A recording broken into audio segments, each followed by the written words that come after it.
الرحمن الرحیم نحمده ونصلی علی رسول الکریم اما بعد اعوذ باللہ من الشیطان الرجیم بسم اللہ الرحمن الرحیم ان اللہ اشتری من المؤمنین انفسهم واموالهم بان لهم الجنہ. اللہ تعالیٰ نے خرید لی، اللہ نے خرید لی مسلمانوں سے ان کی جان اور مال خرید لی اس قیمت پر کہ اس کو بہشت ہے. یعنی اس فانی چیزوں کو جس کو خود اللہ نے دیا ہے اس کو کسی نے خرچ کیا ہے تو اللہ فرما رہا ہے کہ ان اللہ اشتری، اللہ نے خرید لی. تم دے رہے تھے تو ہم نے لے بھی لیا اور اس کے عوض میں فانی چیز نہیں دیں گے، باقی چیز دیں گے.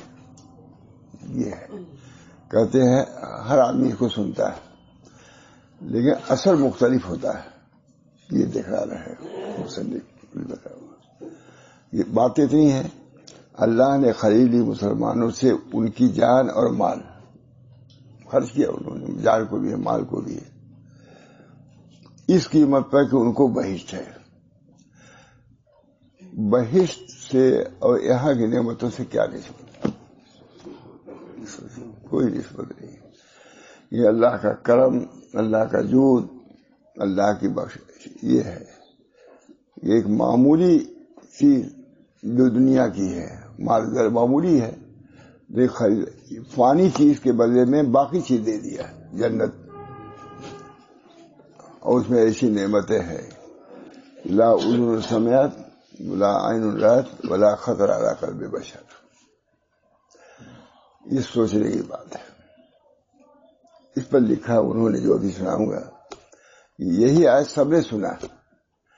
کسی پر کچھ اثر ہوا، کسی پر کچھ اثر ہوا، کسی پر یہ اثر ہوا کہ واہ اللہ تو نے ایک فانی چیز کو باقی چیز دے دیا، خوش ہو گیا. وہ فانی چیز کو لے کر کے باقی چیز دے دیا، خوش ہوا، اس کا چہرہ دمکنے لگا. تو اس کو جنت میں چاندی کی چیزیں دی جائیں گی کہ چاندی سے یا چہرے سے مناسبت. چاندی سفید تو چہرہ بھی اس کا سفید ہو گیا. تو اس بنا پر اس کو اب چاندی کی چیزیں آپ کو بھی اس میں، کیونکہ یہ خوش ہوا کہ اللہ تعالیٰ نے میری چیز کو خرید لیا. اس خوشی کے نتیجے میں اس کو چاندی میں جتنی سفید چیزیں ہیں جنت میں وہ دی جائیں گی. اور بعض لوگ وہ ہیں جس کی وجہ سے جب دیکھا کہ اللہ نے ہماری فانی چیز کو جنت کے عوض میں خرید لیا تو شرمندہ ہو گئے. تو خوشی میں چہرہ کیا ہوتا ہے؟ دمکتا ہے، اور ندامت میں آدمی کو بجھتا ہے. تو وہ چونکہ یہ سوچا اس نے کہ اللہ یہ دکھلایا ہے کہ ایک ہی چیز ہے لیکن دو جماعت اس میں ہے. ایک وہ جماعت ہے جو یہ کہتا ہے کہ ہماری فانی چیز کو لے کے اللہ نے خرید لیا، خوش ہو گیا، چہرہ دمکنے لگا. اور ایک وہ چیز ہے کہ اللہ ہی کی دی ہوئی چیز اللہ نے خریدا، اس پر وہ شرمندہ ہو گیا. اور جب شرمندہ ہو جاتا ہے تو اس کے چہرے پر پیلا پن آ جاتا ہے. تو اس کو جنت میں پیلی چیز ملے گی. یہ اسی کسی نے آیا، کوئی آیا مجھ کو یہ قلم دیا سونے والی اور عبداللہ کو چاندی والی دیا، یعنی سفید. میں نے کہا یہ روایت ہے. عبداللہ کا ہم نے تو یہ سنا ہی نہیں تھا. میں نے کہا تم کا سنو گے.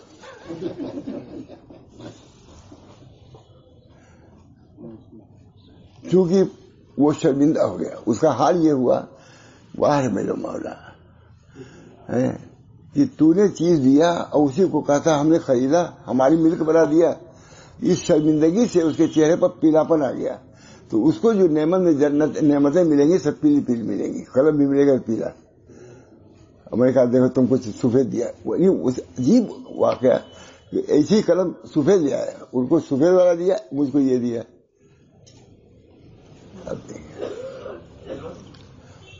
یہ ہے کتاب، یہ اس تفسیروں میں نہیں ہے. یہ قلوب میں جو القاء ہوتے ہیں وہ مانا میں نہیں ہے. ان اللہ اشتری من المؤمنین انفسهم واموالهم بان لهم الجنہ یقاتلون فی سبیل اللہ فیقتلون ویقتلون. یعنی اللہ نے مول لے لیا، تھانی ترجمہ کر رہے ہیں، اللہ نے مول لے لیا مومنین سے ان کی جانوں کو اور ان کے اموالوں کو، اس معاوضے میں کہ ان کے لیے جنت ہے۔ معاوضہ یہ ہے، آپ نے روپیہ خرچ کیا، فانی چیز ہے، کپڑا کسی کو دیا فانی چیز، کتنی چیز ہو، گھر دے دے، سب فانی ہی ہے، فانی چیز کو اللہ نے لیا ہے اور باقی چیز دے دیا کہ کوئی بھی ختم ہونے کا، یعنی اللہ نے مول لے لیا مومنین سے ان کی جانوں کو اور ان کے اموالوں کو، اس معاوضے میں ان کے لیے جنت ہے۔ لڑتے ہیں وہ اللہ کی راہ میں، بس قتل کرتے ہیں اور قتل کیے جاتے ہیں، سب کچھ نچھاور کر دیتے ہیں۔ میں نے شیخ ابو محمد مرجانی سے سنا ہے، ابھی آیا روایت جو بزرگوں والی، اب بصیرت والی، میں نے شیخ ابو محمد مرجانی سے سنا ہے، فرماتے تھے ایک قوم نے جو اس آیت کو سنا اس معاملے سے بہت خوش ہوئے اور خوشی سے ان کے چہرے گورے ہو گئے۔ اب یہ گورے تو کر دیا، ہم نہیں کر رہا تھا نا،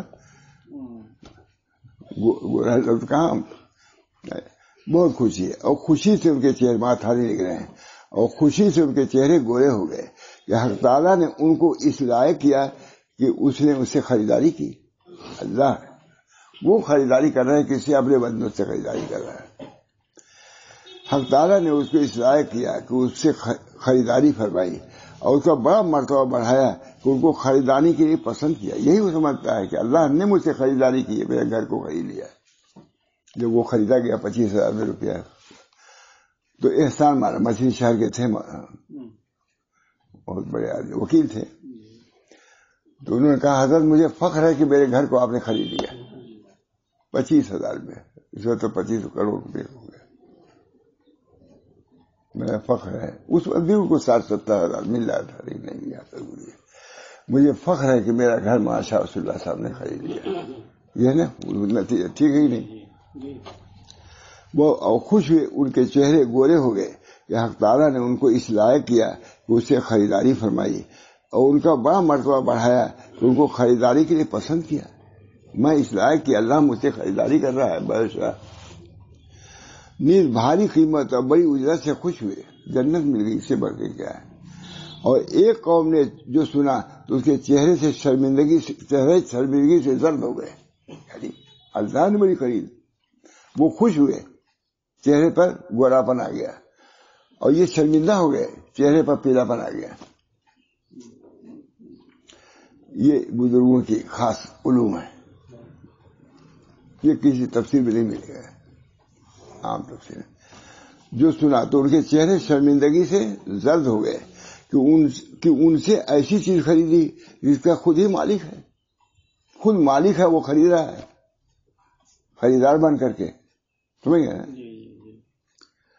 سو اگر اللہ کی مالکیت کا پوشیدہ دعویٰ نہ ہوتا تو یوں نہ فرماتے کہ اللہ نے مول لے لیا۔ سو اگر اللہ تعالیٰ کو ان کی مالکیت کا پوشیدہ دعویٰ معلوم نہ ہوتا تو یوں نہ فرماتے کہ اس نے خرید لیا، فرماتے اس کو مالک سمجھ کر تب تو خریدا، لیا خود مالک وہ ہے اللہ مالک الملک، لیکن اس بندے کو جسے خرید لے خرچ کر رہا ہے تو اس کو بھی خریدار سمجھا، اس کو مالک سمجھا اس چیز کا، اپنی مالکیت کو پست کر کے اس کی مالکیت کو مقدم کر کے اس چیز کو خرید لیا۔ سو اگر اللہ تعالیٰ کو ان کی مالکیت کا پوشیدہ دعویٰ معلوم نہ ہوتا تو یوں نہ فرماتے کہ اللہ نے مول لے لیا، بس جن لوگوں کے چہرے خوشی سے سفید ہو گئے ان کو 2 باغ ملیں گے جن میں چاندی کے برتن ہوں گے اور سب چیزیں بھی چاندی کی ہوں گی۔ ان کو 2 باغ ملیں گے، جنتان واقع، ان کو 2 باغ ملیں گے جن میں چاندی کے برتن ہوں گے اور سب چیزیں بھی چاندی کی ہوں گی، اور جن کے چہرے شرمندگی سے زرد ہو گئے ان کو 2 باغ ملیں گے جن میں سونے کے برتن ہوں گے اور سب چیزیں سونے کی ہوں گی۔ ختم ہوا کلام شیخ کا، عجیب تفسیر۔ باغ میں ان کو ملیں گے سفید، اور ان کو باغ جو حال دوسرا ہوا، ان کے چہرے پر سفیدی آئی تو سفید چیز، ان کے چہرے پر شرمندگی کی وجہ سے پیلاپن آیا، زردی آئی، اس طرح سب چیز زرد، سفید بھی اچھا رنگ، پیلا بھی اچھا رنگ، لیکن پیلا رنگ کیا ہے؟ تصور الناظرین، صفرا ہے نا، وہ گائے کیسی ذبح ہوگی؟ پیلی، خوب گہری پیلی، اور وہ پیلی کیسی گائے ہوگی؟ تصور الناظرین، جو لوگوں کو پسند ہوگی۔ تو معلوم ہوا میں اس سے استدلال کر رہا ہوں کہ رنگ پیلا جو ہے سفید سے بڑھ کر، تبھی تو اللہ تعالیٰ فرما رہے ہیں کہ ذبح کرو گائے کا۔ لوگ سمجھ بھی نہیں آ رہا تھا کون گائے ذبح کیا جائے، جیسے معلوم ہو چور کا۔ آخر میں لے آئے گائے جو پیلی تھی، کہاں ہے اس کو ذبح کرو؟ صفرا تصور الناظرین، وہ گائے کیسی ہو؟ پیلی ہو، گہرے رنگ کی پیلی ہو، جو لوگوں کو اچھی لگے۔ یہ ذبح کرو گے تب وہ بولے گی کہ فلاں قاتل ہے اس کا، ہے نا؟ حضرت حاوی لکھا ہے اس پر فائدہ، وجہ مناسبت ظاہر ہے کیونکہ چاندی سفید ہوتی ہے اور سونا زرد۔ وجہ مناسبت کیونکہ چاندی سفید ہوتی ہے، اس کے چہرے پر سفیدی آئی، سفید، اور سونا زرد۔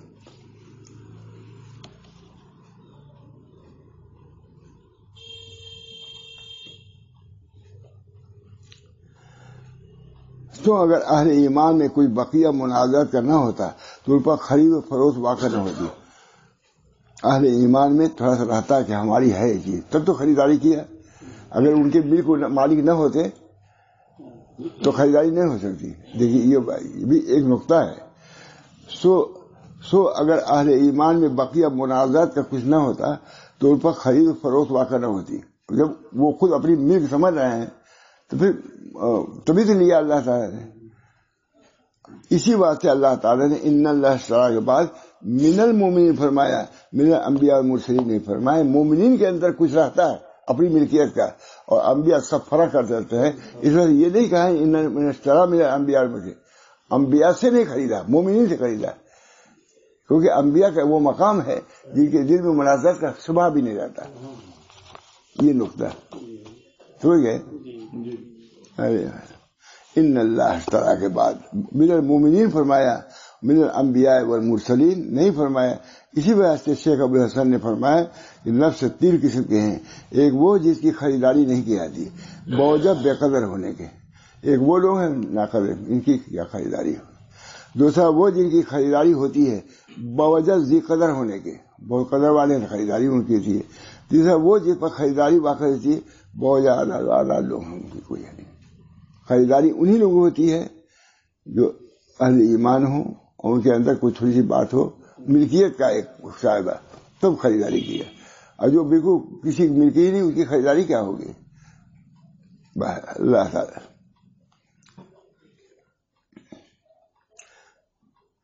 قسم اول کافروں کا نفس ہے، اسے خریداری نہیں ہوتی، بالکل ناقدر ہے، اسی لائق نہیں کہ ان کی طرف توجہ کی جائے۔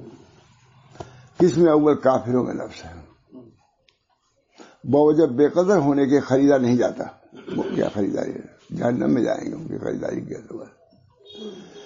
قسم دوم اہل ایمان کا نفس ہے، باوجہ ذی قدر ہونے کو اس کی کچھ ملکیت ان کے اندر شان ملکیت ہوتی ہے تو خریداری کے لائق خریداری ہوتی ہے مومنین کے اندر۔ قسم 100 انبیاء ہیں، باوجہ آزاد ہونے کے کچھ وہ آزاد ہیں، وہ کسی میں ہیں، لیکن ان کا اتنا بڑا مرتبہ ہے کہ ان کی خریداری کیا سوال ہے۔ وہ اتنے گھٹیا ہیں کہ ان کی خریداری کیا سوال ہے، بلکہ وہ لوگ جو درمیانی ہیں ان کی خریداری ہوتی ہے۔ تو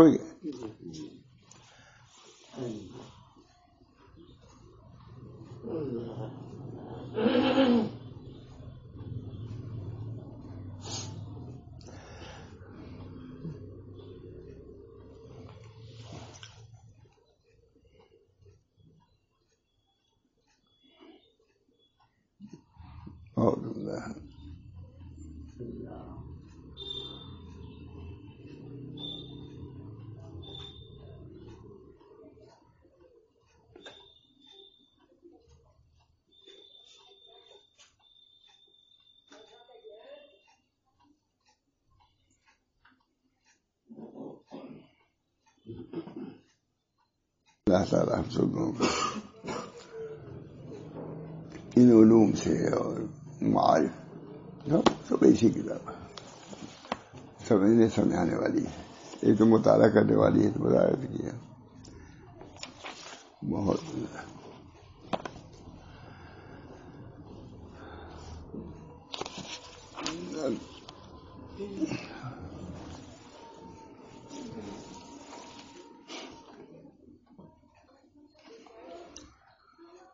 جبریل ان روح القدس نفث فی روعی ان نفسا لن تموت حتی تستکمل رزق کے بارے میں بیان کر دیجیے یار.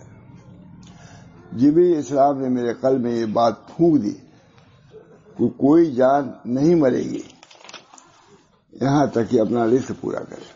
اللہ نے رزق مقدر کر دیا ہے, نہ تو اس کو کھانا ہی ہے, پہننا ہے, حدیث ہے. اپنا رزق پورا. سو اللہ سے ڈرو اور رزق کو طریق زمین سے ڈھونڈو. رزق ہے مقرر, اللہ سے ڈر کر کے رزق حلال طلب کرو. قرآن کر رہا ہے فاتقوا اللہ واجملوا فی الطلب. اجملوا فی الطلب کا مطلب دو ہے. ایک تو ایمان کے بہت زیادہ اس میں منہمک نہ ہو جاؤ, ایمان اختیار کرو. اور دوسری یہ ہے کہ جو رزق طلب کرو صاحب جمال اچھی رزق ہو, اس کا قصد کرو. اجملوا فی الطلب میں سب کچھ بیان کیا حضور صلی اللہ علیہ وسلم. یہ جبریل اسلام کہتے ہیں, یعنی جبریل اسلام نے میرے قلب, حضور صلی اللہ علیہ وسلم فرما رہے ہیں. اللہ تعالیٰ ان چیزوں پر ایمان, بہت کتاب ایمان والی کتاب. جبریل علیہ السلام نے میرے قلب میں یہ بات پھونک دی, حضور صلی اللہ علیہ وسلم فرما رہے ہیں, حدیث کتاب میں ہے یہ, کہ کوئی جان نہیں مرے گی یہاں تک کہ اپنا رزق پورا کرے. سو اللہ سے ڈرو اور رزق کو طریقے جمیل سے ڈھونڈو, اچھے جائز طریقے سے. اور فرمایا رسول اللہ صلی اللہ علیہ وسلم نے لو توکلتم علی اللہ حق توکلہ لرزقکم اللہ کما یرزق الطیر تغدو خماصا وتروح بطانا. تم کو اگر اللہ پر پورا بھروسہ ہوتا جیسا ہونا چاہیے تو تم کو اس طرح رزق دیتا ہے جیسے پرندوں کو رزق دیتا ہے, کہ صبح کو بھوکے آشیانوں سے آتے ہیں اور شام کو شکم سیر ہو کر جاتے ہیں. یہ توکل پر. تو حضرت ہمارے سعید نے کہیں بیان کیا تھا بحرین میں, تو ہمارے اسماعیل کا بھوٹا بھی تھا, تو اس میں سعید نے یہ کہا اس میں کہ لیکن وہ چڑیاں بھی گھونسلے سے نکلتی ہیں, ان کے لیے بھی اتنا ضروری ہے کہ نکلو, گھونسلے میں نہیں آئے گا. تو بہت آگے تعریف کر رہے تھے, ہمارے لڑکے بھی بیان کیا تھا بحرین میں, تو بہت خوش تھے. یہ وہاں بھی جو مثال دیا ہے کہ چڑیاں گھونسلے سے نکلتی ہیں, پیٹ بھر کے آتی ہیں, تو گھونسلے سے نکلی تب تو معلوم ہے رزق کے لیے اتنے کی کچھ ضرورت ہے. یعنی اس پر پورا بھروسہ تو نہ ہو لیکن اس کے کرنے کی ممانعت نہیں ہے. یعنی تم کو اگر اللہ پر پورا بھروسہ ہوتا جیسا ہونا چاہیے تو تم کو اس طرح رزق دیتا ہے جیسے پرندوں کو رزق دیتا ہے. صبح کو بھوکے آشیانوں سے آتے ہیں اور شام کو شکر سیر ہو کے جاتے ہیں. اور فرمایا رسول اللہ صلی اللہ علیہ وسلم نے طالب العلم تکفر اللہ رزق ہو. طالب العلم تکفر رزق, یعنی طالب علم کے رزق کا اللہ کفیل ہے. علم جب طلب کرو گے اللہ کا تو اللہ تعالیٰ تم کو روزی دے گا. حضرت مولانا محمد قاسم صاحب کا جملہ بہت ہمارے حضرت سناتے تھے کہ انشاءاللہ جو ہمارے مدرسے میں پڑھے گا انشاءاللہ رزق میں اللہ تعالیٰ کفیل اس کا ہوگا. مولانا قاسم صاحب کا جملہ خود میں نے سنا حضرت مولانا صاحب سے. اب یہ حدیث سے ہے نا, روایت سے, اللہ کفیل ہوگا. 10 روپیہ تنخواہ ملازمت ضرور مل جائے گی, 10 روپیہ بھی ہے. اس زمانے میں 10 روپیہ تو کئی 100 سال. طالب علم کے رزق کا اللہ کفیل ہے. اور بہت حدیثیں ہیں اس بارے میں آئی ہیں, تھانوی لکھ رہے ہیں.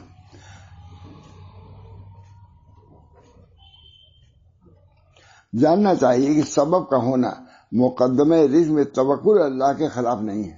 اگر تم رزق کے لیے کوئی سبب اختیار کرتے ہو تو یہ توکل کے خلاف. تھانوی لکھ رہے ہیں. فائدہ جاننا چاہیے کہ سبب کا ہونا مقدمہ رزق میں توکل اللہ کے خلاف نہیں, جیسا کہ رسول اللہ صلی اللہ علیہ وسلم نے ارشاد فرمایا فاتقوا اللہ واجملوا فی الطلب. اللہ کو ڈرو اور ایمان تو طلب کی اجازت دے دیے. اجملوا فی الطلب میں ہے کہ تم اس کے سبب کو اختیار کر سکتے ہو, لیکن اتنا منہمک نہ ہو کہ سب نماز روزہ چھوڑ دو. سو طلب کو مباح فرمایا. پس گویا یوں ارشاد ہوا کہ جب طلب کرو تو طریقے جمیل سے طلب کرو، یعنی طلب میں اللہ کے ساتھ ربط و تفویض رکھو، اللہ پر بھروسہ رکھو، کتنی طلب ہو بھروسہ اللہ پر رکھو۔ سو پیغمبر خدا صلی اللہ علیہ وسلم نے وجود طلب کو مباح فرمایا، طلب رہا اطلبو معلوم ہے کہ اجازت ہے، اور طلب مجملہ اسباب کے ہے، بھائی کوئی چیز یہاں ہے یہ کرو مگر یہ نہ کرنا ہے نا مباح، اور تو اللہ نے بھی اسی کیا، طلب کرو روزی وہ مباح ہے، مگر طلب میں اتنا انہماک نہ ہو کہ نماز روزہ بھی ترک کر دو، خدا کو بھول جاؤ، یہی ہے سب۔ حضرت تھانوی لکھ رہے ہیں کتنا سنبھل کے لکھتے ہیں ہمارا تھانوی۔ سو طلب کو مباح فرمایا، پر گویا یوں ارشاد فرمایا کہ جب طلب کرو تو طریقے جمیل سے طلب کرو، یعنی طلب میں اللہ کے ساتھ ساتھ ربط، اللہ کے ساتھ ربط رکھو، بس اتنی ہی ہے، طلب کرو بہت عمدہ ہے، اللہ سے ربط رکھو، اللہ اور رسول کو نہ بھولو نا، اکبر کا شعر بھی ہے، تم کچھ کرو لیکن اللہ اور رسول کو نہ بھولو، ہے کہ نہیں؟ بس وہی ہے، یعنی طلب میں اللہ کے ساتھ ساتھ ربط و تفویض رکھو۔ سو پیغمبر صلی اللہ علیہ وسلم نے وجود طلب کو مباح فرمایا، اور طلب میں جملہ اسباب کے ہیں، معلوم ہوا کہ اس کے لیے اسباب کو اختیار کر سکتا ہے، تاکہ اس کے لیے جامع۔ سو یہ حدیث اوپر گزر چکی ہے کہ آدمی جو کھاتا ہے اس میں بڑی حلال وہ چیز ہے جو اپنے ہاتھ سے کمانے کی اجازت مل گئی، اپنے ہاتھ سے جو کماتا ہے، بہت عمدہ بات ہے۔ سو اس میں بڑی حلال والی چیز وہ چیز ہے، بڑی وہ چیز ہے جو اپنے ہاتھ سے کمائے، اور بہت حدیثیں ہیں جو اسباب کے جائز ہونے پر دلالت کرتی ہیں، واضح کر دیا اسباب کو اختیار کرنا جائز ہے، مباح ہے، مگر افراد اس کی وجہ سے انہماک جو اللہ رسول سے کہا یہ منع ہے، ابھی اللہ ہے وہ تو کہے گا کہ مجھ کو بھی یاد رکھو میں ہی دیتا ہوں روزی، مجھے بھول گئے تو، بلکہ اسباب پر ترغیب موجود ہے، اور استحسان یعنی اس کی خوبی، اور اسباب میں بہت سے فائدے پہلا فائدہ ہے کہ اللہ تعالیٰ کو لوگوں کے قلوب کا ذوف ہونا، مشاہدہ قسمت سے قاصر ہونا، سچے بھروسے عاجز ہونا معلوم، اسی اسباب کو ان کے لیے مباح کر دیا ہے، کیونکہ سب کا دل نہیں تھا کہ بغیر اسباب کے روزی اللہ بھروسہ کرتا ہے، تو اللہ تعالیٰ نے ہمارے پر رحم کیا کہ اسباب کو جائز قرار دے دیا، تاکہ وہ بات کو کر کے مطمئن ہے کہ ہم کر رہے ہیں اور اللہ ہم کو دے گا۔ یہ بات تھانی فوائد ہمارے انہی اصل کا ہے، کس کا پہلا فائدہ یہ اسباب کو کہ روزی کے اسباب کو مہیا کرو، اس پر عمل کرو۔ اس کے کیا فوائد؟ پہلا فائدہ یہ ہے کہ اللہ تعالیٰ کو لوگوں کے قلوب کا ذوف ضعیف ہونا اور مشاہدہ قسمت سے قاصر ہونا، جانتے نہیں کہ آگے کیا ہے ہونا، اور سچے بھروسے سے عاجز ہونا معلوم ہوتا ہے، اسی اسباب کو ان کے لیے مباح کر دیا کہ اسباب جائز ہیں، کھاؤ۔ یہ اعتدالی مذہب ہے، تاکہ ان کے دلوں کو سہارا رہے، صرف اللہ ہی بھروسہ نہیں بلکہ اللہ نے کہا کہ یہ کرو ہم دیں گے، تو اپنے خود جب کر رہا ہے تو اپنے اس پر بھی نظر ہے، سبب پر بھی، اور ان کے نفس سے ثابت رہیں۔ سو یہ اللہ کا ہم پر احسان ہے کہ انہوں نے اسباب کو اختیار کرنے کی اجازت دیا ہے، اس لیے اسباب کو ان کے لیے مباح کر دیا تاکہ ان کے دلوں کو سہارا رہے اور ان کے نفس سے ثابت رہیں۔ یہ اللہ کا ہم پر احسان ہے۔ دوسرا فائدہ یہ ہے کہ اسباب میں آبرو ذلت سوال سے اور رونق ایمان زوال سے محفوظ رہتی ہے۔ اسباب کے اختیار کریں گے تو دوسرے کہیں جائیں گے نہیں، تو ہماری آبرو باقی رہے گی اسباب کو اختیار کرنے سے۔ اس بنا پر اللہ تعالیٰ نے اسباب کو اجازت دیا ہے تاکہ اس کو نظر ہو کہ ہم نے کیا ہے، یہ ملا، ہم کسی کے محتاج نہیں ہیں۔ جس کا اندیشہ خرگت سے طلب کرنا، لوگوں سے طلب کرنے میں ذلت کا اندیشہ ہے، اس وجہ سے اللہ تعالیٰ نے رزق کا معاملہ اپنے سے متعلق کر دیا ہے، کسی پر نہیں رکھا۔ سو تجھ کو اللہ کے اسباب سے جو عطا فرماتا ہے اس میں کسی قسم کے کسی مخلوق کا احسان مندی نہیں ہے، کیونکہ کوئی یوں احسان نہیں رکھتا کہ میں نے تجھ سے فلاں چیز خرید لی یا کس کام پر تم کو نوکر رکھا، اس میں اس نے اپنے حد نفس میں صحیح کی ہے اور اپنے ذات میں نفع پہنچانے کا قصد کیا ہے، بس سب سے بے منت حاصل ہو گیا. جب خود کر رہا ہے کسی کا احسان مند نہیں ہے. بہت لکھتے چلے جائے یہ فائدہ ہے، یہ فائدہ. اسباب کو جائز قرار دینے کے فوائد لکھے ہیں. یہ توکل کے جیسے ہے، اسباب کو بھی اللہ تعالیٰ نے جو مباح رکھا ہے اس کے یہ فوائد ہیں کہ تم کو کسی کا احسان مند نہیں ہونا ہوگا. ہم خود کماتے ہیں اور سب ایک آدمی کو ہو تو ہر آدمی اس کا غلام، ہر آدمی اس کا محتاج ہوگا. بڑا یہ کتاب ہے بہت عمدہ، لیکن سمجھانے کی ضرورت ہے زیادہ، اس وجہ سے بس ہو گیا نا. اللہ صلی اللہ علیہ وسلم. اللہ تعالیٰ ہم سب لوگوں کو ان علوم و معارف سے بھی مناسبت پیدا فرمائے اور اس کے ثمرات اور برکات سے مالا مال فرمائے. علوم و معارف یہ جو ہمارے بزرگوں کو حاصل ہوئے یہ اللہ تعالیٰ کا فضل و کرم ہے. اللہ تعالیٰ اس سے ہم سبوں کے قلوب کو بھی مالا مال فرما، ان علوم سے بہرور فرما اور اس کے فوائد فیوض اور برکات سے ہر قسم کی عافیت، ہر قسم کی چین سکون نصیب فرما. اللہ اپنے ذات پر پورا بھروسہ اور یقین کی دولت سے مالا مال فرمائے. رزق کے معاملے میں بھی اور سبھی معاملات میں بھی جو دنیا میں پیش آ رہے ہیں، اللہ پر بھروسہ سبھی کچھ ہی زمان میں. ربنا لا تجعلنا فتنة للذین کفروا واغفر لنا ربنا انک انت العزیز الحکیم. آپ عزیز حکیم ہیں. اسباب کے آپ محتاج نہیں ہیں، آپ بغیر اسباب کو بھی ہم کو سکون، چین، امن، عافیت عطا فرما. ربنا تقبل منا انک انت السمیع العلیم برحمتک یا ارحم الراحمین.